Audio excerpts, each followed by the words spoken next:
कैसे हैं आप सब?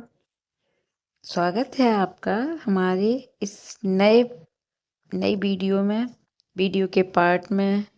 ठीक है, आज कल हमने पढ़ा था क्लास 8 का हिंदी बसंत भाग 3 का चैप्टर नंबर पहला। क्या नाम था हमारे चैप्टर का? नाम था लाख की चूड़ियां, जिसमें कौन था? बदलू था। कौन था? बदलू। वो क्या करता था?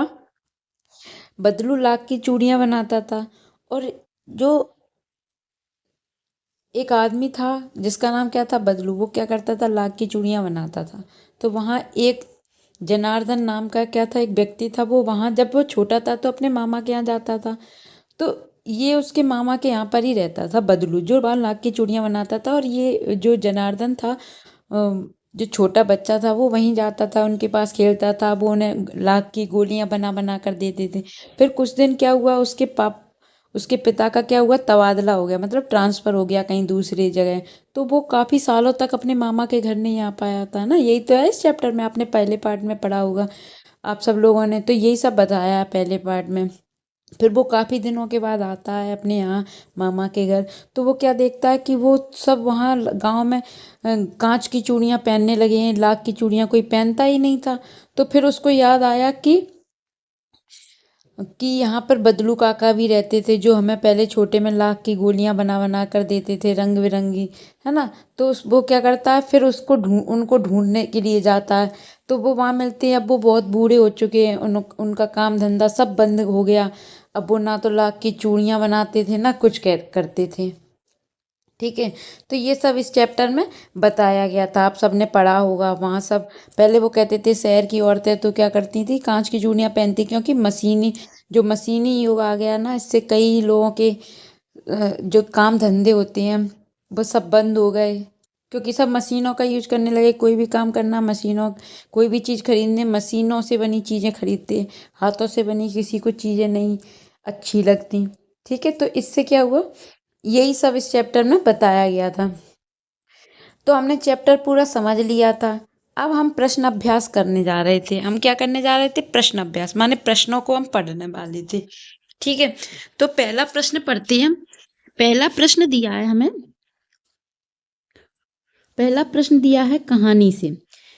प्रश्न है, बचपन में लेखक अपने मामा के गांव चाव से क्यों जाता था और बदलू को बदलू मामा ना कहकर बदलू काका क्यों कहता था? प्रश्न ये दिया है। अब हम इसका आंसर पढ़ेंगे। ठीक है,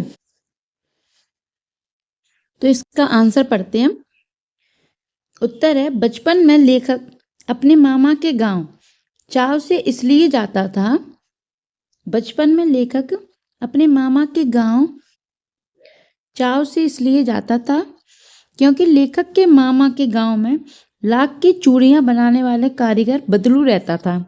यह प्रश्न है। ठीक है, आंसर सॉरी, लेखक को बदलू काका से अत्यधिक लगाव था। लगाव मतलब प्रेम था। वह लेखक को ढेर सारी लाख की रंग बिरंगियां गोलियां देता था। इसलिए लेखक अपने मामा के गांव चाव से जाता था। और गांव के सभी लोग, प्रश्न में एक दूसरा प्रश्न दिया कि सब उसको गांव के लोग बदलू काका कहकर बुलाते थे। तो वो क्यों बदलू मामा कहता था? तो गांव के सभी लोग बदलू को बदलू काका कहकर बुलाते थे। इस कारण लेखक भी बदलू मामा न कहकर बदलू काका कहता था। आंसर समझ में आ गया सबको? समझ में आ गया? क्वेश्चन नंबर 2 करें हम। आप लोगों को कोई भी क्वेरीज हो तो प्लीज कमेंट बॉक्स में लिख दिया करें। मैं आपकी नेक्स्ट वीडियो में आपकी सारी क्वेरीज को क्लियर कर दिया करूंगी। ठीक है, चलिए क्वेश्चन नंबर 2 करते हैं। अगला क्वेश्चन दिया है, वस्तु विनिमय क्या है? क्योंकि वस्तु विनिमय कहाँ आया था पाठ में, आप लोगों को याद है? वस्तु विनिमय तब आया था जब वो जो बदलू काका थे वो लाख की चूड़ियां बेचते थे। तो उनके बदले में, जैसे किसी को लाख की चूड़ियां चाहिए तो वो लाख की चूड़ियों के बदले पैसे नहीं लेकर वस्तु विनिमय करते थे। ठीक है, विनिमय की प्रचलित पद्धति क्या है? क्वेश्चन ये दिया है 2 नंबर वाला। ठीक है, चलिए इसका आंसर करते हैं। क्वेश्चन नंबर 2 दिया है वस्तु विनिमय वाला। ठीक है, तो ये इसका आंसर दिया है। वस्तु विनिमय में क्या होता है, एक वस्तु को दूसरी वस्तु देकर लिया जाता था। मतलब जैसे हमने एक वस्तु ली तो उन्होंने हमें दूसरी वस्तु दी, पैसे नहीं देते थे। वस्तु के लिए पैसे नहीं लिए जाते थे।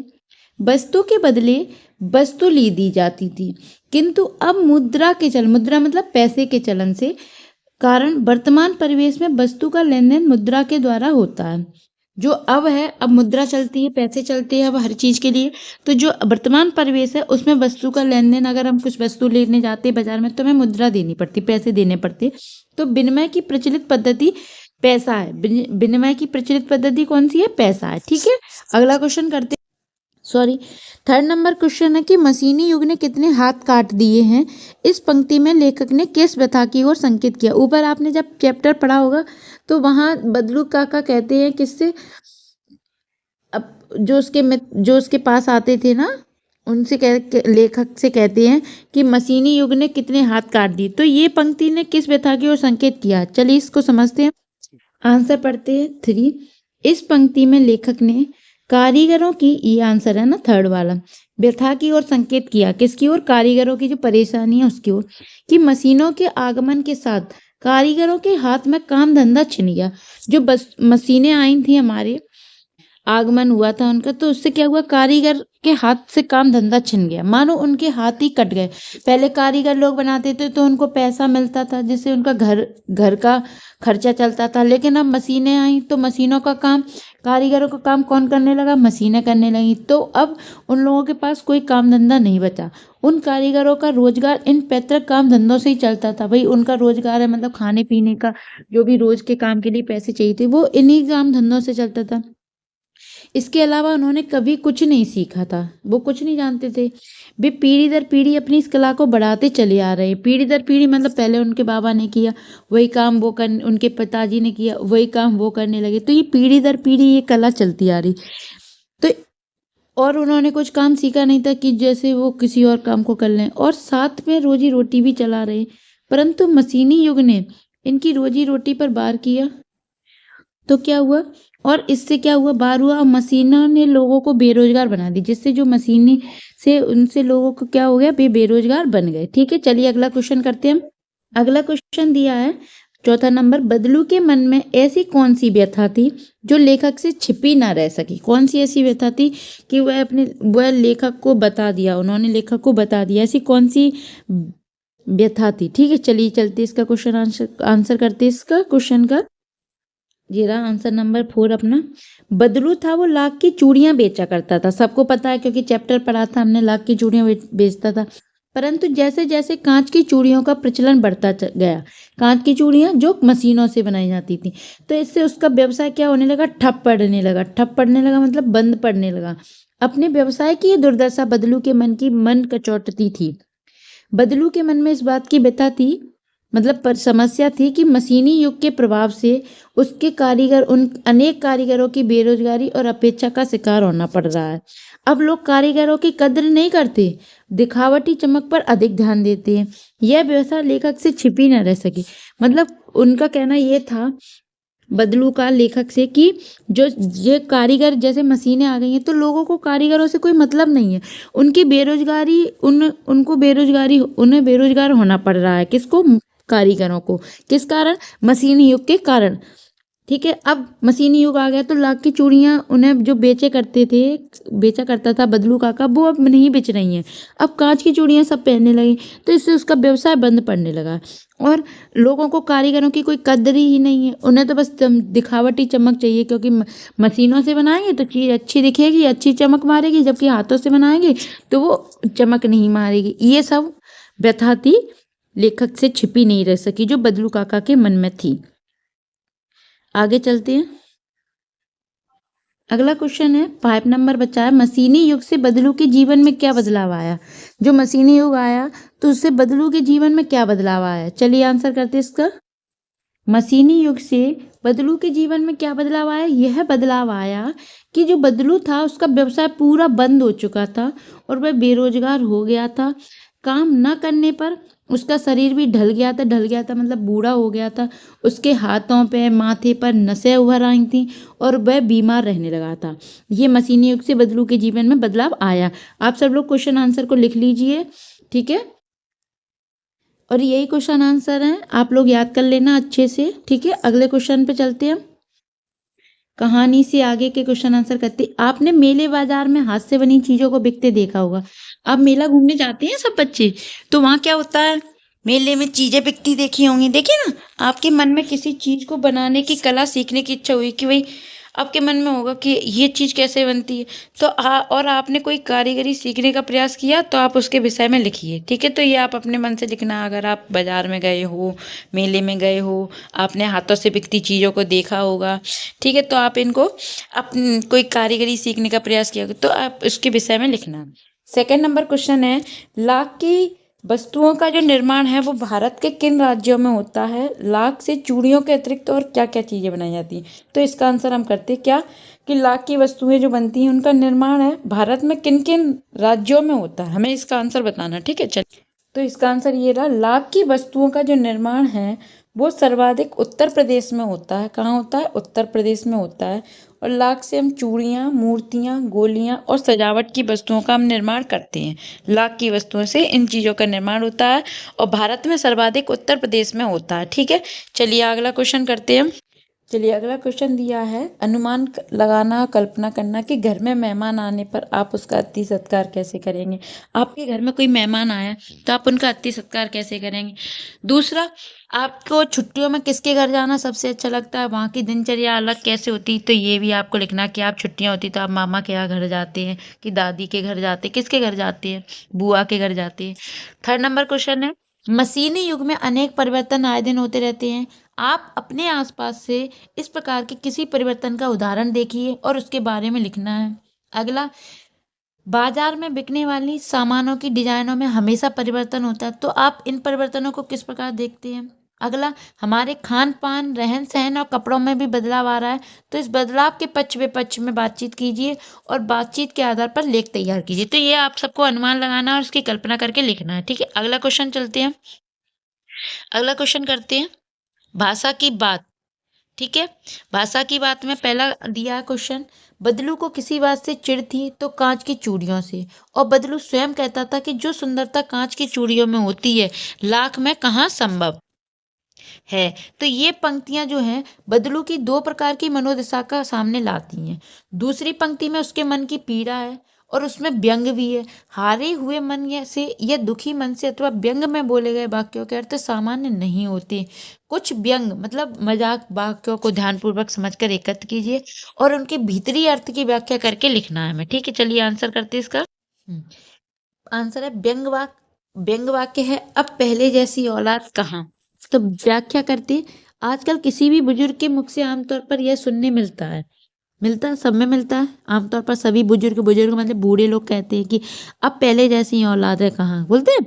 तो जिसमें उनके हृदय में छिपा दुख और व्यंग देखने को मिलता है। दुख भी है और व्यंग भी है।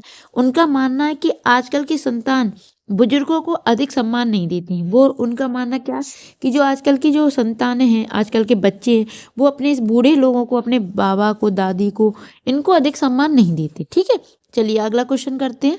अगला क्वेश्चन दिया है, बदलू कहानी की दृष्टि से पात्र है और भाषा की बात व्याकरण की दृष्टि से संज्ञा है। किसी भी व्यक्ति, स्थान, वस्तु, विचार या भाव को संज्ञा कहती है। संज्ञा को 3 भेदों में बांटा है। व्यक्तिवाचक संज्ञा जैसे लला, रज्जु, आम, कांच, गाय, ये व्यक्तिवाचक।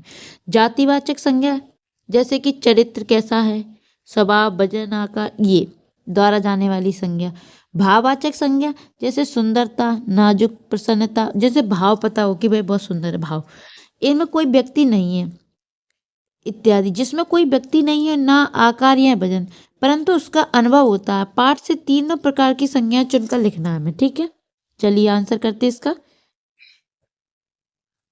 पहला आंसर है, व्यक्तिवाचक संज्ञा में बदलू, बेलन और मचिया। जातिवाचक में है आदमी, मकान और शहर।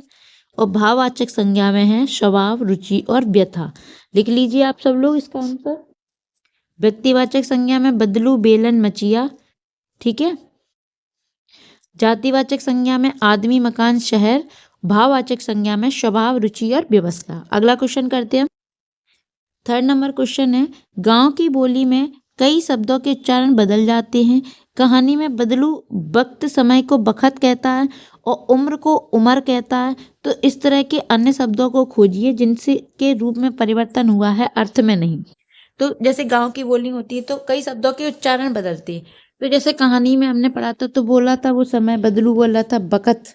तो बखत किसको बोला? समय को, वक्त को।